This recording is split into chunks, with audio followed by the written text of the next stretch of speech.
दुनिया के नक्शे पर इस वक्त रूस, अमेरिका और चीन की सनक जिस मोड़ पर खड़ी है, वहां से अब वापसी का कोई रास्ता नजर नहीं आता। जिस तरह से ईरान इजराइल का युद्ध चल रहा है, उसे देखते हुए पूरी दुनिया की धड़कनें सिर्फ एक बात पर टिकी हैं कि क्या आज रात वो लाल बटन दब जाएगा। ये कोई फिल्मी कहानी नहीं है, बल्कि वो कड़वा सच है जिससे पूरी दुनिया की सुपर पावर्स इस वक्त नजरें चुरा रही हैं। अमेरिका अपनी मिसाइल डिफेंस शील्ड के भरोसे बैठा है, तो रूस अपनी नई सरमत मिसाइलों की नुमाइश कर रहा है। चीन अपनी नौसेना के दम पर ताइवान की घेराबंदी कर चुका है और ईरान ने तो साफ कर दिया है कि अगर उसके वजूद पर बात आई तो वो पूरी दुनिया को राख में मिलाने से पीछे नहीं हटेगा। लेकिन क्या आपने कभी सोचा है कि जब ये महाशक्तियां आपस में टकराएंगी तो उसका नतीजा क्या होगा? क्या सिर्फ वो लोग मरेंगे जिन पर बम गिरेगा? नहीं, असली खेल तो उस धमाके के बाद शुरू होगा। आज की तारीख में रूस और अमेरिका के पास इतने परमाणु हथियार हैं कि वो पृथ्वी को कई बार तबाह कर सकते हैं। लेकिन असली डरावनी बात यह नहीं है कि बम कितने ताकतवर हैं, बल्कि ये है कि उन बमों के फटने के बाद जो ब्लैक स्मोक या काला धुआं निकलेगा, वो हमारी इस खूबसूरत नीली दुनिया का क्या हाल करेगा। हालिया रिसर्च और 2026 के लेटेस्ट डेटा के मुताबिक अगर आज रूस और अमेरिका के बीच फुल स्केल परमाणु युद्ध छिड़ता है तो दुनिया की 80% आबादी यानी करीब 5 अरब लोग पलक झपकते ही खत्म नहीं होंगे, बल्कि वो तिल तिल कर मरेंगे। और आपको जानकर हैरानी होगी कि इस महाविनाश के बाद भी दुनिया के 2 ऐसे देश होंगे जो इस नरक में भी जिंदा बच निकलेंगे। आखिर क्या है उन देशों के पास ऐसा जादुई सुरक्षा कवच? क्या वो कोई खास तकनीक इस्तेमाल कर रहे हैं या फिर कुदरत ने उन्हें किसी खास मकसद के लिए चुना है? साल 2026 की शुरुआत से ही यूक्रेन और गाजा के मोर्चे जिस तरह से भड़के हुए हैं, उसने पूरी दुनिया को 2 धड़ों में बांट दिया है। एक तरफ नाटो देश हैं जो अमेरिका के नेतृत्व में अपनी ताकत झोंक रहे हैं, तो दूसरी तरफ रूस और चीन का वो गठबंधन है जो अब पीछे हटने को तैयार नहीं। ईरान ने अपनी न्यूक्लियर कैपेबिलिटी को जिस लेवल पर पहुंचा दिया है, उसने इजराइल और अमेरिका की नींद उड़ा रखी है।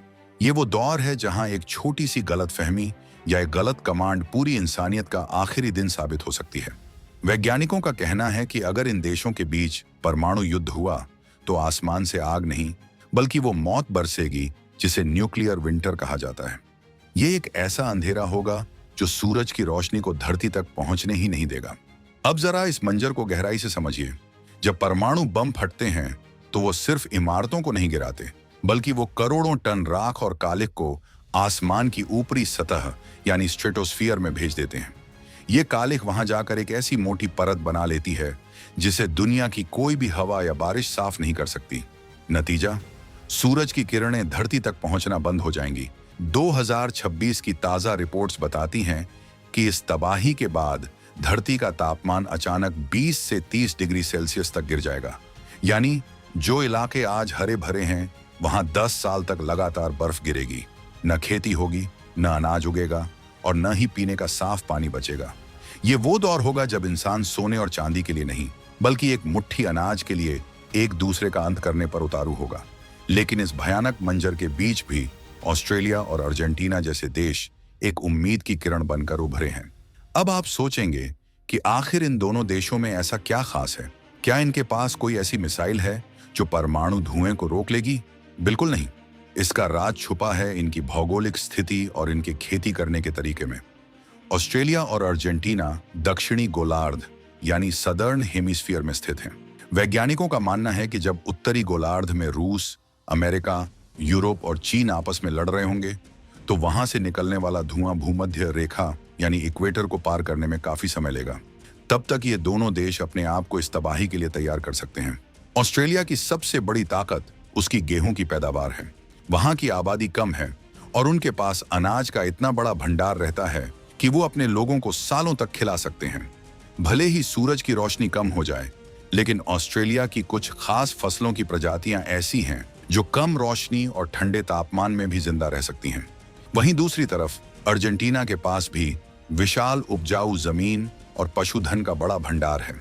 जब पूरी दुनिया में भुखमरी का तांडव मच रहा होगा, तब ये 2 देश अपनी सीमाओं को सील करके अपने नागरिकों को जिंदा रख पाने में सक्षम होंगे। लेकिन क्या ये इतना आसान होगा? क्या बाकी दुनिया के लोग इन सुरक्षित ठिकानों पर कब्जा करने की कोशिश नहीं करेंगे? ये एक ऐसा सवाल है जो आने वाले वक्त के सबसे बड़े संघर्ष की ओर इशारा कर रहा है। रूस के पास आज करीब 5,500 परमाणु हथियार हैं, जबकि अमेरिका के पास 5,000 से ज्यादा। चीन भी बड़ी तेजी से अपनी संख्या बढ़ा रहा है और 2026 तक उसके पास भी 1,000 से ज्यादा वॉरहेड्स होने का अनुमान है। अगर इनमें से सिर्फ 100 बम भी इस्तेमाल हुए तो वो दुनिया की जलवायु को पूरी तरह बदलने के लिए काफी है।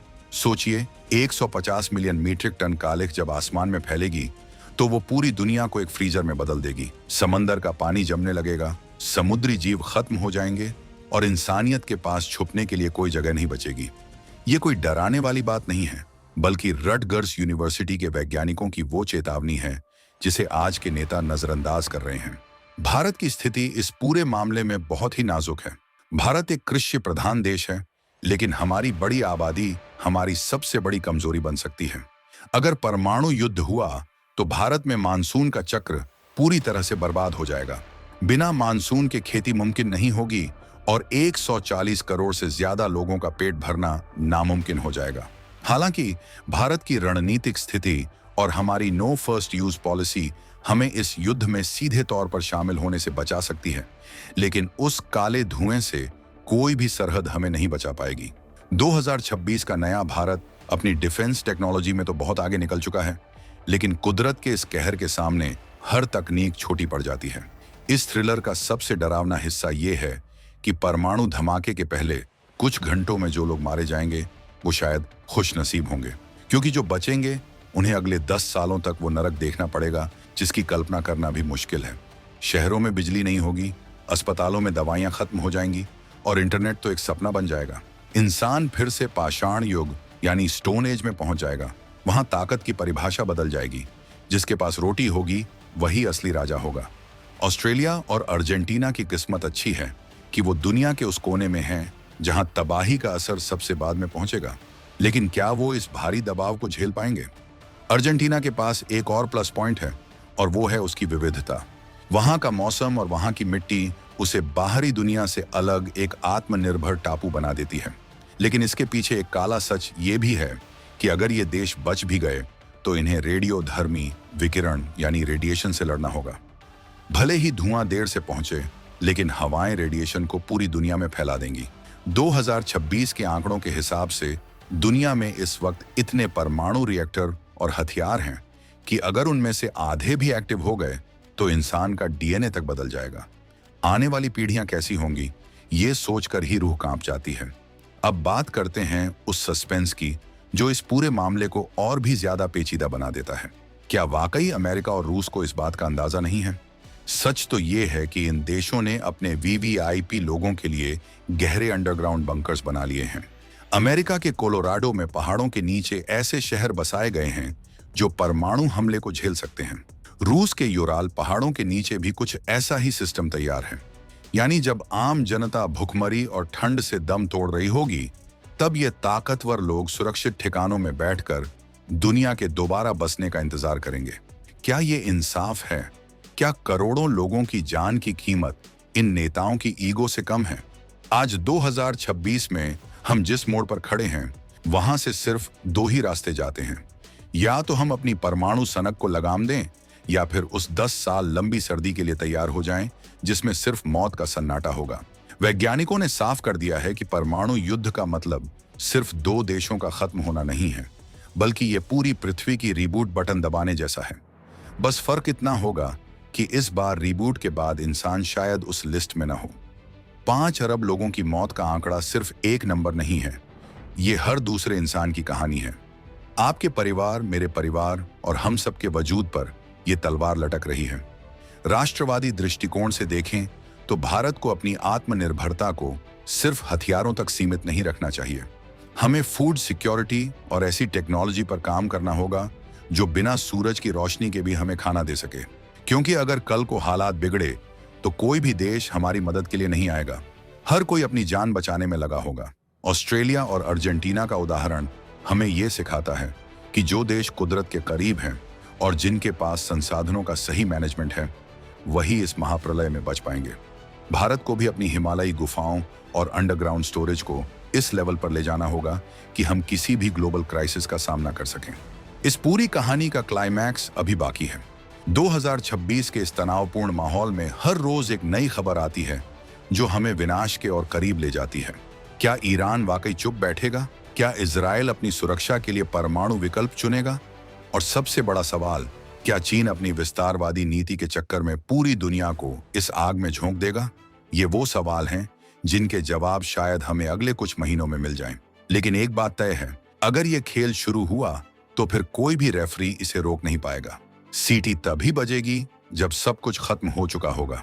परमाणु युद्ध की ये थ्योरी सुनने में किसी साइंस फिक्शन फिल्म जैसी लगती है, लेकिन इसके पीछे के फैक्ट्स और आंकड़े 100% सच हैं।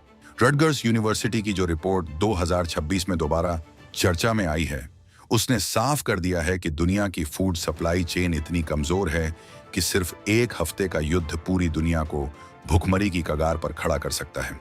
आप और हम जो आज सुपरमार्केट से राशन लाते हैं, वो चंद दिनों में गायब हो जाएगा। पानी की बोतलें सोने के भाव बिकेंगी। ये वो हकीकत है जिसे हमें आज समझना होगा, इससे पहले कि बहुत देर हो जाए।